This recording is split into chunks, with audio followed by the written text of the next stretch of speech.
Caffeine, you and your business. Hi, I'm Brian Pombo. Welcome back to Brian J. Pombo Live.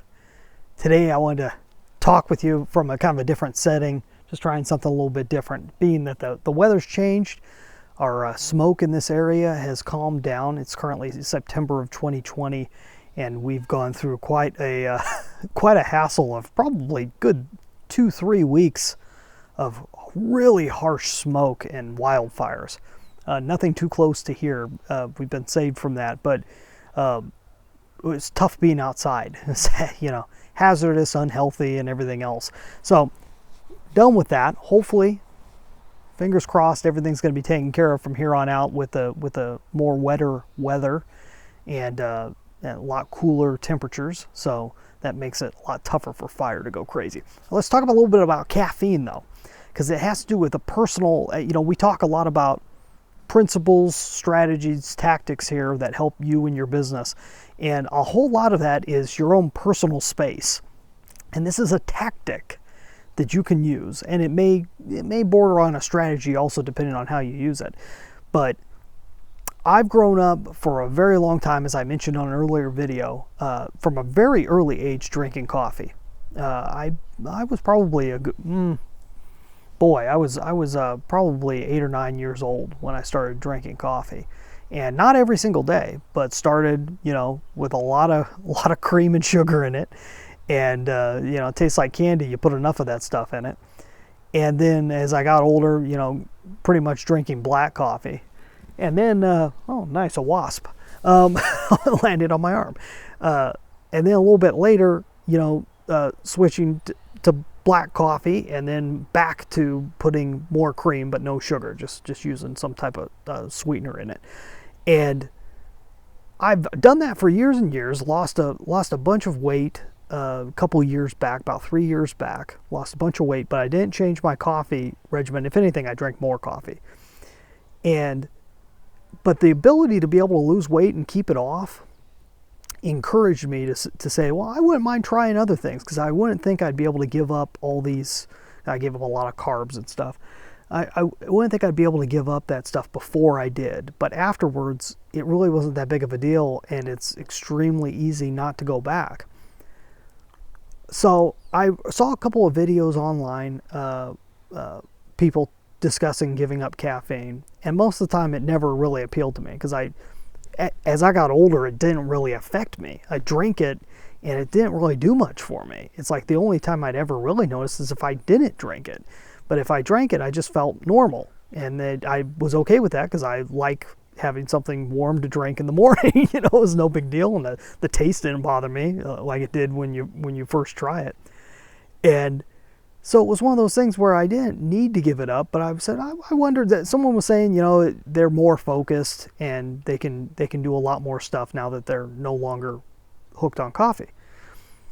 And I don't think it's that big of a deal. Honestly, you go your entire life drinking coffee, I don't think it really makes that big of a deal in a lot of cases. I think a lot of the health hazards of coffee is overblown in a lot of ways, because I've known people that have gone their whole lives without having any issues that you can tell that came directly from coffee. So I'm not out there saying everyone should quit, but I tried it out. I tried quitting, and those first handful of days, the withdrawals, just headaches, just horrible headaches. And I don't get headaches. I'm not a headache person. I don't get them very often.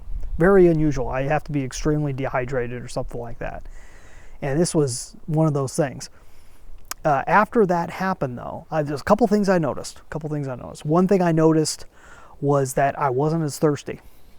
And I drink, I don't know how this would equate. I've got one of those shaker bottles that's about, I guess, 30 ounces, something like that. And I drank probably 4 or 5 of those a day, pretty consistently. After I gave up coffee, though, and all caffeine, I haven't drank soda in a long time or anything like that. So I've stayed away from caffeine overall. And when I did that, I noticed I was less thirsty. Once I got over the initial being tired, I was fine. My energy level actually leveled out, Whereas with caffeine, you kind of, when you're drinking it, kind of have a little boost in the morning and it kind of slowly tapers off. Now I'm pretty more consistent in terms of energy. And then when I'm done at the end of the day, I'm done. And it's over. And overall, my mood and everything has been more stable. Just in general, I'm pretty level. And when wacky things happen that kind of test your stability, your mood, and so forth, hasn't affected me. It's a lot easier to kind of step away from that and not let it overcome you and just handle things properly. That's been probably the biggest advantage. The other advantage is, which is a strange one, is that now I can have caffeine every once in a while. Like I had a coffee this morning while I was meeting with some friends, and had a cup of coffee because the lady wouldn't come back and refill it. So just one cup. I had one cup of coffee, and it gives you quite a boost, much more than I would have ever felt before or would have noticed. And so it had a nice boost. And so if I have a day where I just need to go power through the day, I'll have a cup of coffee or a couple cups of coffee, and that's a go-go day. I mean, I do really well. If I have too much, though, the next day I'm dead. I have a really tough time. Your body wants more.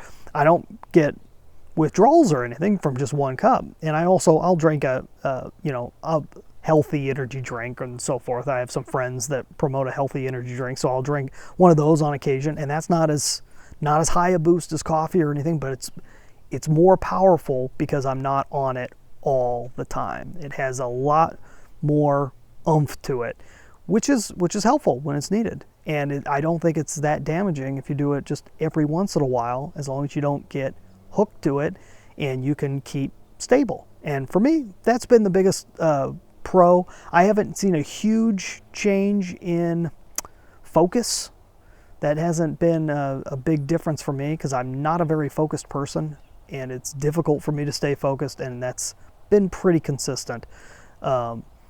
But other than that, everything's going really good. So just an idea. If you ever want to challenge yourself a little bit and you're a caffeine addict, it's not that big a deal. I really don't think it's that big of a deal. But if you'd like to give it a shot and see if you can actually handle it, give it a week or two and see what happens.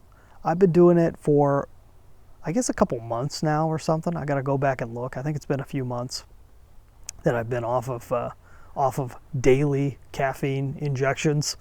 So, interesting idea.